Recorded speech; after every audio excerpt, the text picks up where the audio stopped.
Maranata Desbrava Jovem, e aí, como está sendo o início da sua semana? Estamos aí na reta final do mês de outubro, e se fosse para eu te perguntar com quantas palavras você resumiria o seu mês, quais palavras você traria aqui para nós? Então deixe aí nos comentários como foi o seu mês, que nós queremos saber. Bom, antes de começar o nosso vídeo, eu gostaria de fazer um convite para você conhecer a página no Instagram desbrava.jovem. Nós estamos compartilhando vídeos, postagens lá, e ainda essa semana nós vamos também ter aí umas novidades. Então fica ligadinho, corre lá conferir os conteúdos feitos com muito carinho para você, desbravador e jovem. Combinado? Então bora para o tema de hoje.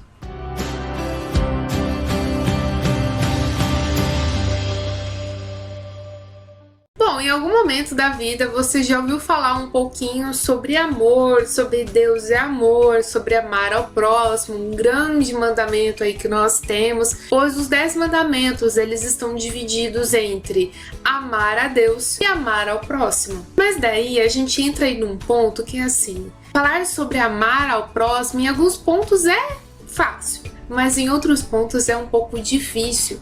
E aí a gente fica aí construindo um modelo de amor que a gente se sinta confortável. Deus na Bíblia nos instrui o que Ele espera de nós na relação com o outro.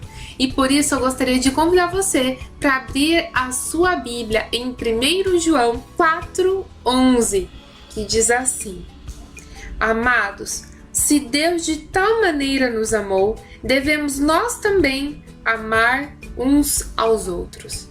Mas daí parece um pouco clichê, né? Amar ao próximo. Quem nunca ouviu falar sobre isso? Mas apesar de parecer uma frase clichê, é um dos desafios que o ser humano ele carrega durante toda a sua vida. Nós estamos a todos os dias aprendendo a amar as pessoas e até a nós mesmos. É um autoconhecimento, é um processo diário. Porque amar não é igual a paixão ela é algo mais química, ela vem sem muito esforço e ela está ali mais ou menos numa média, ali 2 anos, ali ela está presente. Mas quando o amor chega é uma decisão diária, amar as pessoas que estão ao nosso redor, em especial amar pessoas que nós temos dificuldade. E aí, pegando o gancho sobre esse assunto, como amar? Deus ele nos mostra que esse amor nasce na relação com Ele, pois Ele nos ensina esse amor. Se nós continuarmos lendo aí a Bíblia, nós vamos perceber que o amor de Deus envolveu entregar o seu Filho, Jesus Cristo, para entregar a sua vida pela humanidade. Então esse amor, ele tem que pouco a pouco entrar dentro da nossa existência. E isso a gente vai aprendendo. E aí a gente tem que tomar muito cuidado, porque a gente pode correr o risco de não estar exercendo esse amor da maneira correta.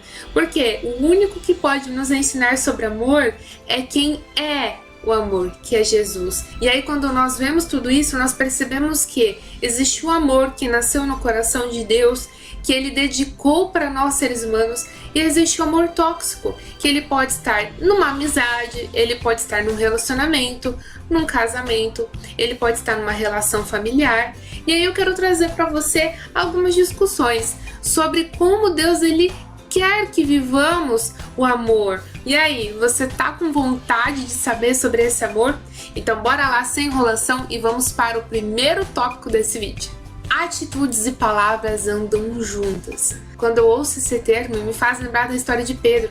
Quando Pedro, ele falou, jamais negarei a Jesus. Ele era um discípulo, ele estava intimamente ligado a Jesus. Mas quando foram dar uma apertadinha no Pedro, se ele conhecia aquele homem, e ele negou que ele havia ali tido vínculo com Jesus. E aí nós vemos que o comportamento e a fala de Pedro não foram coerentes. E isso no amor, ele machuca muito.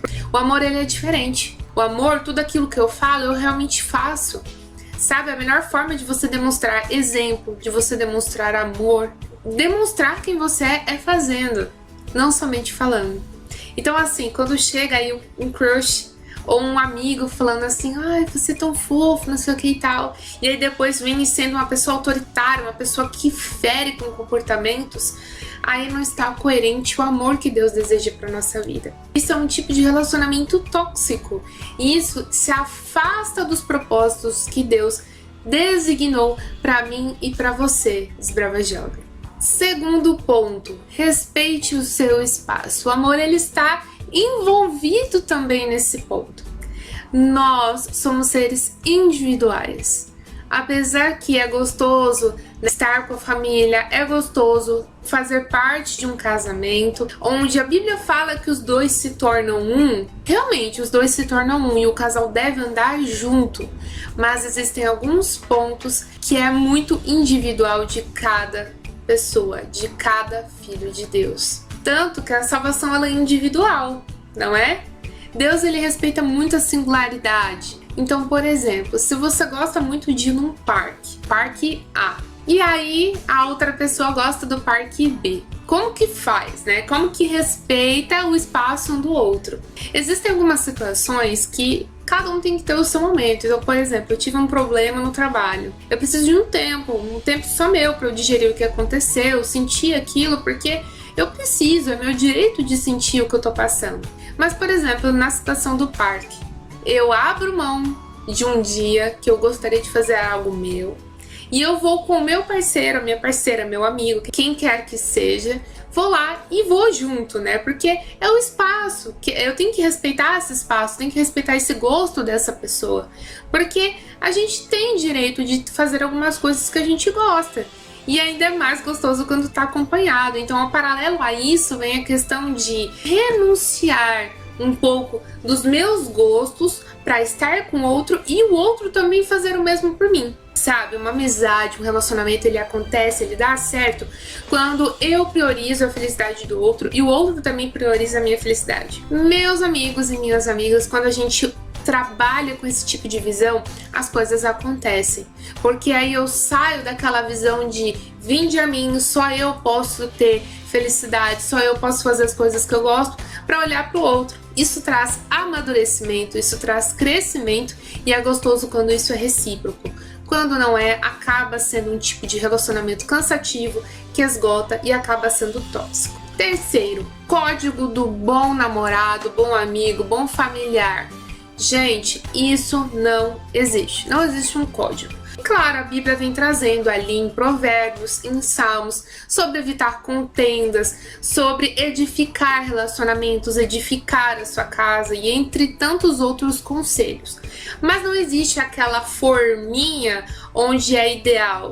Não existe. Até porque Deus ele nos fez como pessoas singulares, diferentes uns dos outros. E o que eu mais acho legal nos 12 discípulos é que cada um tinha um tipo de personalidade diferente. E mesmo assim, Jesus usou cada um deles. E inclusive, vemos ali um discípulo que era do trovão, filho do trovão, e se tornou discípulo do amor.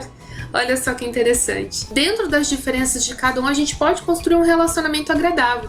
E sabe quem completa essas diferenças? Deus. É Deus quem vem completando a diferença num casamento, a diferença num relacionamento, num noivado, numa amizade, dentro de uma família. Jesus ele vem para entrelaçar, ser a ponte entre duas pessoas totalmente limitadas. Ao invés de ficar focando em ficar mudando aí um ao outro, falando, você não é o ideal, coloque Jesus nesse relacionamento. Os dois busquem a Jesus, que ele vai fazer as transformações necessárias nos dois, nas duas pessoas. E vai ser muito gostoso um relacionamento onde Jesus faz parte. Decisão é o nosso quarto tópico.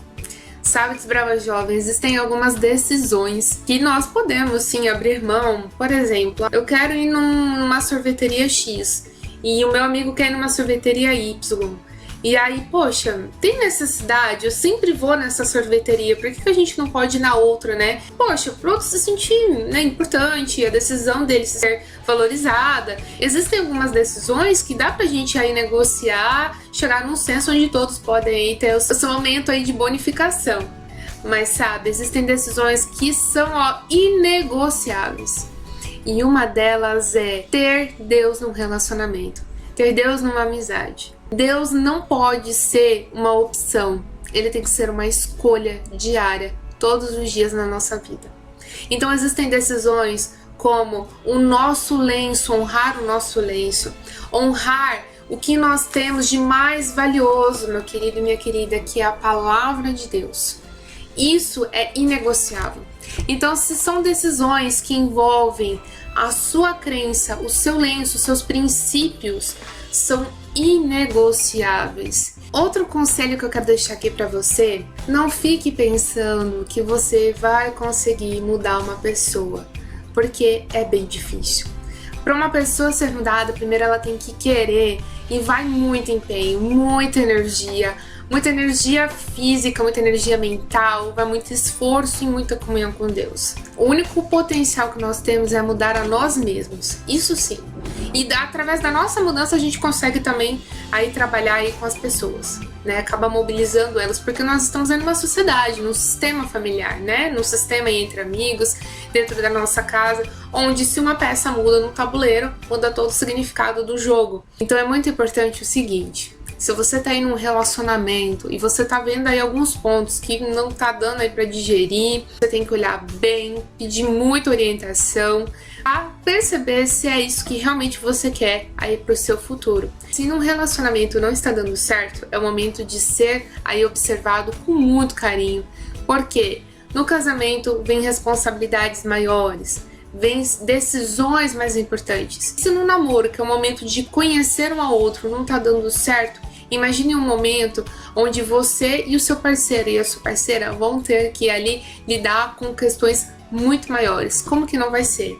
Então é importante olhar para tudo isso, porque Deus, ele quer que nós tenhamos relações saudáveis, relações que nos edificam, relações que nos aproximam dele, relações que nos carregam aí de coisas boas. E quando isso não acontece, nós entramos aí numa parte mais tóxica.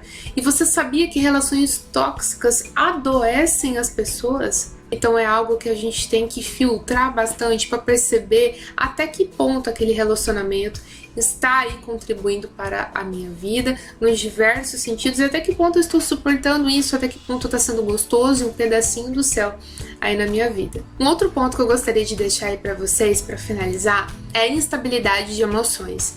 Então, se eu fico perto de uma pessoa que me deixa o tempo todo, assim, sabe, com mistura de amor e ódio, uma sensação, assim, estranha, uma pessoa que faz eu me sentir mal, que ao mesmo tempo, assim, que me elogia, me dá um apelidinho fofo, daqui a pouco me joga lá pra baixo, é algo que eu devo olhar aí com um pouquinho mais de atenção. Porque Deus, ele não quer relacionamentos que nos machucam. Deus também não quer que nós estejamos num relacionamento ferindo a outra pessoa. É uma questão, assim, de uma mistura de sentimentos bons com ruins. Então, uma hora eu tô bem, uma hora eu não tô bem perto dessa pessoa, né? Se perto dessa pessoa minha autoestima fica pra baixo, fica estranha, eu tenho que olhar com mais carinho e perceber se essa pessoa ela está realmente aí agregando a minha vida, ela está aí me fortalecendo, está aí sendo um suporte pra mim, alguém que eu posso contar, alguém que me ajuda mesmo, que me edifica, me eleva a Deus, ou se é uma pessoa que não está aí me ajudando aí da forma melhor, da forma que Deus deseja para mim e para a sua vida. Bom, depois de tudo isso que a gente conversou, eu gostaria de trazer para você a ideia de que existem muitas coisas na nossa vida que nós podemos tomar duas escolhas. Ou nós somos esponja, aquela esponjinha que quando entra em contato com a água e com o sabão, suga tudo, suga sujeira, suga tudo que tiver na água, pode ser água limpa, pode ser água suja, sei lá, o que for. Ou nós podemos ser um filtro. Aqui eu tenho uma peneira, mas nós sabemos que a peneira ou o filtro, o que ele faz? Ele separa, né, as impurezas, ele separa, por exemplo, no líquido o que é sólido, e aí ele vai fazendo essa filtragem. E desbravador sabe que nós temos ali que fazer um filtro quando nós queremos aí usar água que não está potável, para fazer toda a limpeza, para poder tomar e não fazer mal para o nosso organismo ou trazer doenças. Então, o que eu quero trazer para você aqui hoje é que muitas vezes quando nós agimos como esponja, nós acabamos não filtrando algumas coisas que são tóxicas e nos atrapalham para viver a plenitude do amor que Deus deseja para nossa vida. E aí que entra em jogo, ó, o filtro. Filtrar aquilo que não é bom. Se Deus, ele deseja que o amor pelo próximo aconteça, e esse próximo pode ser eu, ou eu tenho que amar esse próximo, que eu possa colocar um filtro, que eu possa cuidar para que eu não seja tóxica na vida de uma pessoa, e também que eu não fique em sofrimento aí num relacionamento tóxico que acaba me afastando das coisas que me edificam e de viver um pedacinho do céu aqui na terra. Então esse é o convite que eu faço para você hoje. Seja mais filtro, menos esponja. Deus deseja que o amor seja vivido plenamente por todos os seus filhos. E olha, é possível, mas Deus tem que fazer parte do seu relacionamento, da sua amizade, do seu casamento. E se você identificou aí alguns dos tópicos aí que eu trouxe para você, peça orientação de Deus. Eu tenho certeza que Deus vai te ajudar nesse momento a ser mais filtro, ok? Um abraço para você, Desbrava Jovem. A gente se vê, semana que vem. Tchau, tchau.